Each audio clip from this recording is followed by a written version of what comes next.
Hey everybody, it's Ron from Pick Dawgz, and this is Ron's Bank Shop Breakdown. We're going to go over 5 college basketball games for Thursday, January 30th, 2025. Now, if you like what you see, make sure to give this video a big thumbs up and subscribe to our channel. Don't forget to put your college basketball picks in the comment section below. And if you're looking for my best bets, the games I love the most in college hoops and other sports, you can find those at the Premium Picks tab at pickdawgz.com. I got my daily Bank Shop Best Bet, which is my top play in college hoops every day. So check it out at Pick Dawgz Premium, and there is a link in the description. Alrighty, here we go. Here are the games for Thursday in college basketball. First up, we'll start in the Big Ten as Ohio State takes on Penn State. This one is going to be 6:30 Eastern. It's going to be on Fox Sports 1. Penn State, like many teams in the Big Ten this year, is a lot better at home than on the road. In fact, we've only seen one outright loss for the Nittany Lions at home this season, and that was actually still a cover for Penn State. It was a 1-point loss against Oregon, 82-81. But we've seen Penn State lose its last 4 true road games. Some of those were lopsided final scores. But now returning home, I think Penn State gets a much-needed win in this game. I think they match up pretty well. Similarly, Ohio State, much better at home than they are on the road. They do have that recent road win over Purdue, which is a big resume-boosting win. But outside of that, we've seen them lose to Maryland on the road. Wisconsin, they lost to A&M in non-conference play in a true road game by double digits. So for me, I still think when you look at Ohio State in conference play, a team that turns the ball over quite a bit. They're actually dead last in the conference in turnover percentage offensively at about 19.5%. That's really steep, and it's scary when you're playing a Mike Rhodes defense under Penn State under Mike Rhodes. They are a very aggressive defense. They force a lot of turnovers, about 21.5% of their possessions defensively and in a forced turnovers. So if the Nittany Lions, while their offense in the half courts kind of struggled a little bit recently, if they're able to force those turnovers, get those fast break opportunities, I think their offense has a big day. I think their defense forces enough tough shots to win this one. I'm going to go with Penn State in this game and lay the points.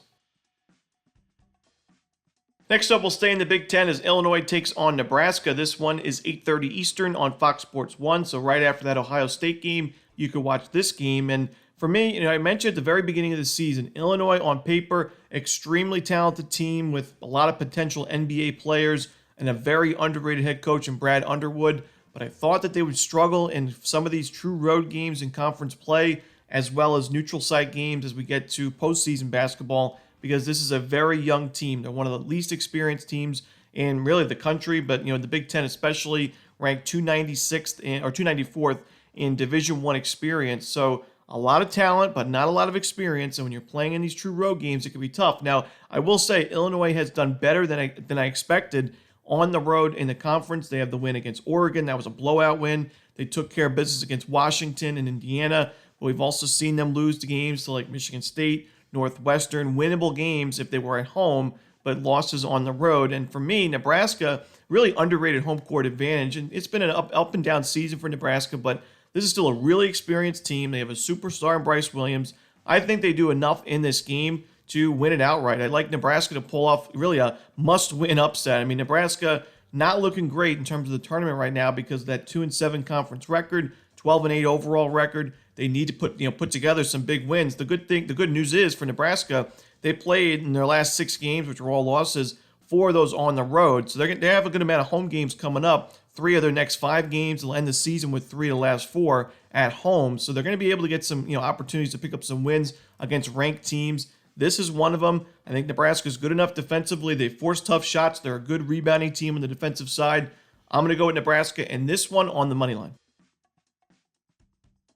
Next up, we'll go to the West Coast Conference as Portland takes on Loyola Marymount. This one is 10 p.m. Eastern. It's going to be on ESPN+.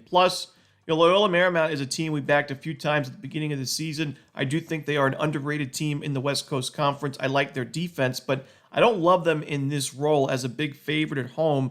I think Portland, when they're catching this many points, is a dangerous underdog. And yes, they're coming off the absolute blowout loss to Gonzaga, 105-62, but then Gonzaga turned around and took down Oregon State 98-60 in their next game. So, it just goes to show you, Gonzaga, yes, they burned us a few times this year, but they're still a really good team, a team I'm not giving up on as we get close to the end of the regular season into conference tournament play.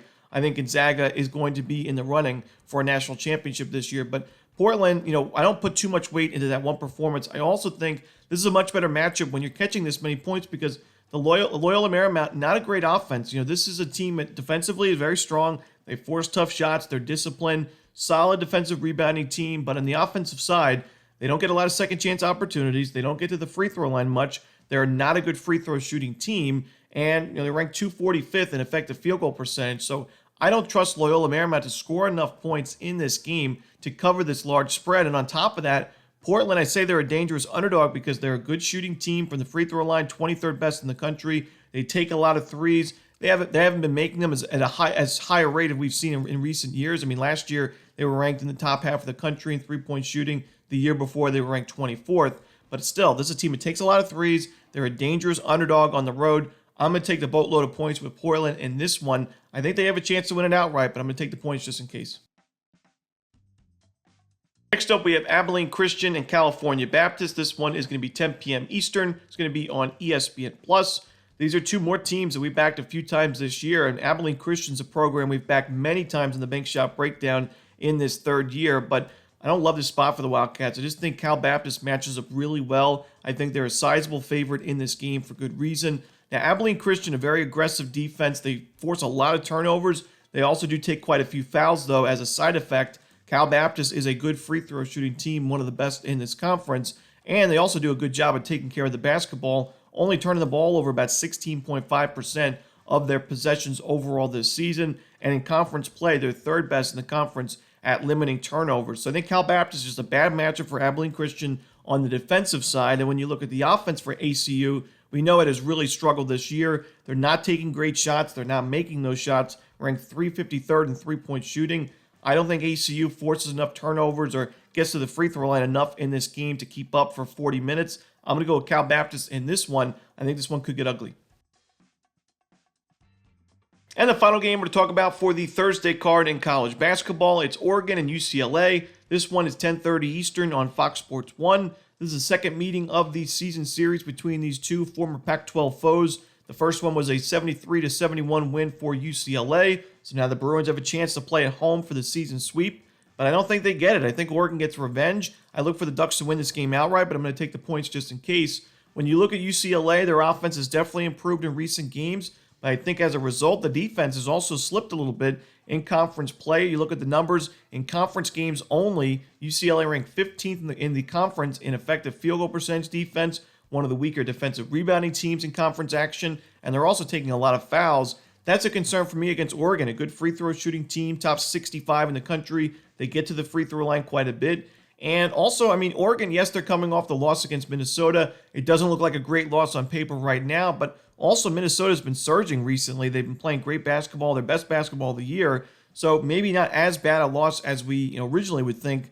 And Oregon's already proven it can play well on the road. It has road wins against Oregon State, USC, Ohio State, Penn State already this year. A semi-road win against Stanford by 15 points. So I'm not too worried. I think Oregon takes this one outright. I'm going to take the points with the Ducks in this one. And that's it. Those are the games for Thursday in college hoops. Hope you enjoyed this video. Again, if you're looking for my best bets in that top play in college basketball, my Bank Shot best bet, you can find those at Pickdawgz Premium, and there is a link in the description. As always, this is Romanelli. Good luck.